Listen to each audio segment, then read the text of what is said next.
মুর্শিদাবাদের শামসেরগঞ্জে বাবা ছেলেকে খুনে ১৩ জন দোষীকে যাবজ্জীবন সাজা দিয়েছে আদালত। পাশাপাশি জঙ্গিপুর মহকুমা আদালতের বিচারক অমিতাভ মুখোপাধ্যায়, হরগোবিন্দ এবং চন্দন দাসের পরিবারকে ১৫ লাখ টাকা ক্ষতিপূরণ দেওয়ার নির্দেশ দিয়েছেন। সংশোধিত ওয়াকফ আইনের প্রতিবাদে বিক্ষোভকে কেন্দ্র করে অশান্ত হয়ে উঠেছিল মুর্শিদাবাদের শামসেরগঞ্জ সুতি ধুলিয়ান। ১২ এপ্রিল জাফরাবাদের হরগোবিন্দ দাস চন্দন দাসকে বাড়ি থেকে টেনে হেঁচড়ে কুপিয়ে খুনের অভিযোগ ওঠে। এই ঘটনাকে কেন্দ্র করে উত্তাল হয়েছিল রাজ্য রাজনীতি। পুলিশের দাবি ছিল ব্যক্তিগত শত্রুতার জেরে খুন করা হয়েছে। এর মধ্যে রাজনীতির কারণ নেই, যদিও বিজেপির দাবি ছিল ধর্মীয় কারণে বাবা ছেলেকে খুন করা হয়েছে। It's a rarest of the rare case, কারণ mob lynching is not a simple crime.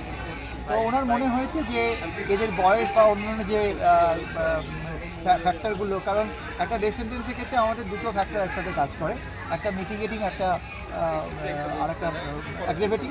তো অ্যাগ্রেভেটিং ফ্যাক্টর আমি সব কিছু বলেছি, মিটিগেটিং ফ্যাক্টর হয়তো উনি মনে করেছেন যে এদের বয়স কম বা সরকারি আইনজীবী জানিয়েছেন, ঘটনার ৫৫ দিনের মাথায় জঙ্গিপুর মহকুমা আদালতে চার্জশিট দেওয়া হয়। তাতে উল্লেখ ছিল, ঘটনার দিন ঘরের ভেতর থেকে বাবা ছেলেকে টেনে হিঁচড়ে বাইরে বের করে কুপিয়ে খুন করা হয়। এই ঘটনায় ডিআইজি পদমর্যাদার আধিকারিকের নেতৃত্বে সিট গঠন করা হয়। মামলার শুনানি শেষ হয় গত সপ্তাহে। ৩৮ জনের সাক্ষ্য গ্রহণের পর মঙ্গলবার জঙ্গিপুর আদালত দোষী দিলদার নাদাব, আসমাউল নাদাব, ইনজামুল হক, জিয়াউল হক সহ ১৩ জনকে দোষী সাব্যস্ত করে। রায় ঘোষণা ঘিরে সকাল থেকে জঙ্গিপুর আদালত চত্বরে ব্যাপক নিরাপত্তা ব্যবস্থা করা হয়েছিল।